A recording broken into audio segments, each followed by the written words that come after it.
Olá, esse é o segundo vídeo da série sobre fibras e tecidos. Nesse vídeo a gente vai falar sobre as fibras artificiais e as fibras sintéticas. Como eu já falei no vídeo anterior, as fibras artificiais são aquelas que são produzidas quimicamente, mas têm matéria-prima natural, nesse caso a celulose. Aqui a gente tem algumas fibras que são bem conhecidas, como a viscose, o acetato, o tencel, o modal e o cupro.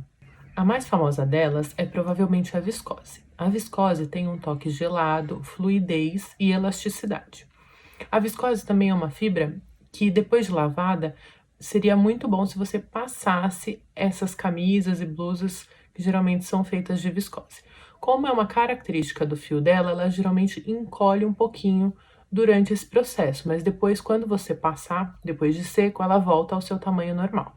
Você vai encontrar a viscose tanto em malhas quanto em roupas de tecido plano.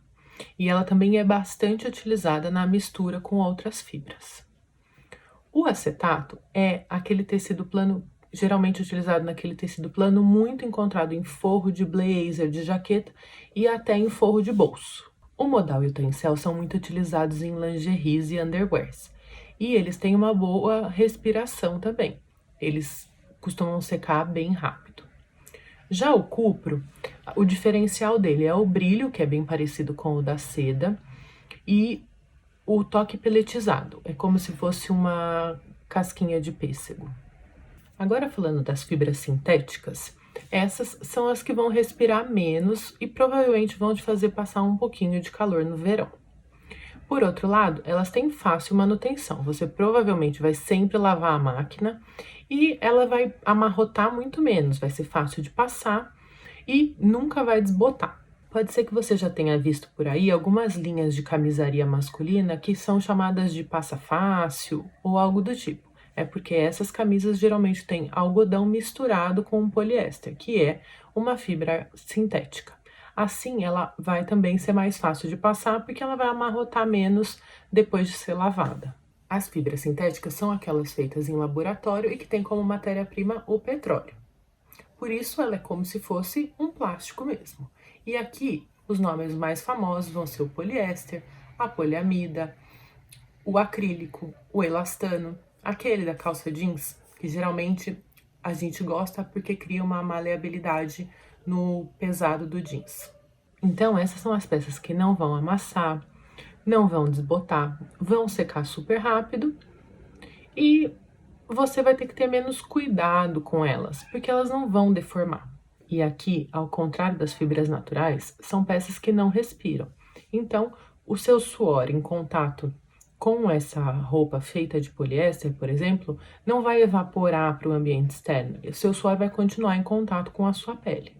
E aqui vale lembrar que existem diferentes tipos de poliéster. Vão ter roupas de poliéster mais grossas e mais duras, com caimento mais seco.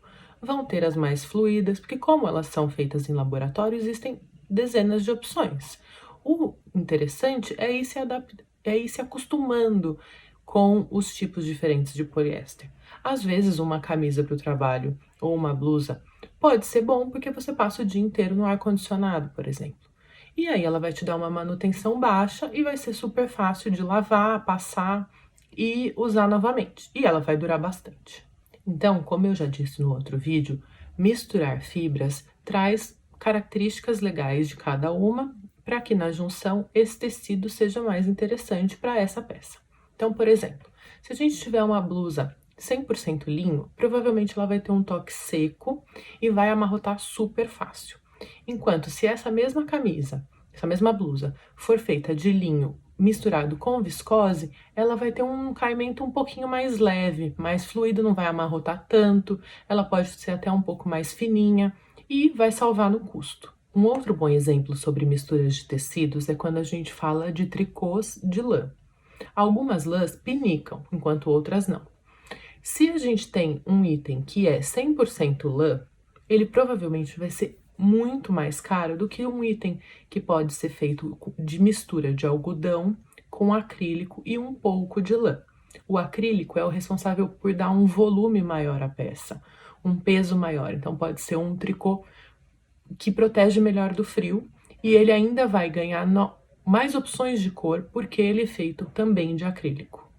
Por outro lado, o acrílico é o grande responsável por fazer bolinhas nos tricôs, e geralmente elas aparecem em áreas de maior atrito, então embaixo das mangas, ou aonde você raspa sua bolsa enquanto você anda, por exemplo. E aí, eu queria aproveitar esse vídeo para dar algumas dicas de lavagem.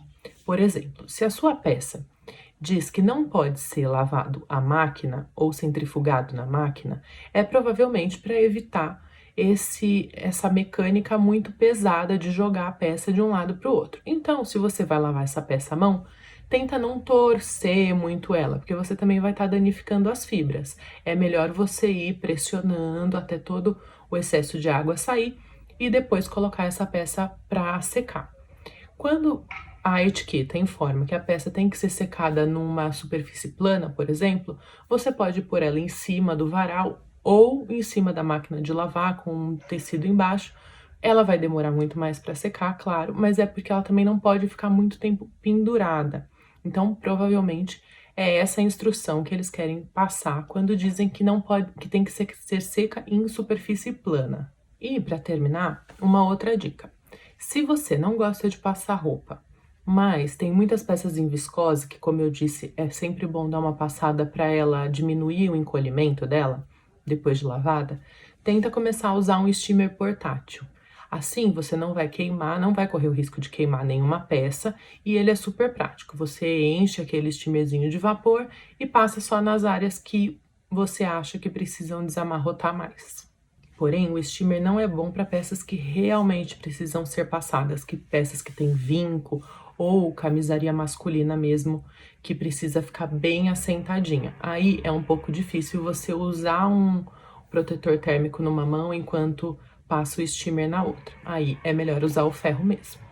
No próximo e último vídeo, a gente vai falar a diferença de malharia circular, malharia retilínea e tecido plano. Aí eu vou fazer algumas sugestões para você pegar algumas peças aí na sua casa e testar comigo para a gente entender melhor e sem ser uma grande aulona.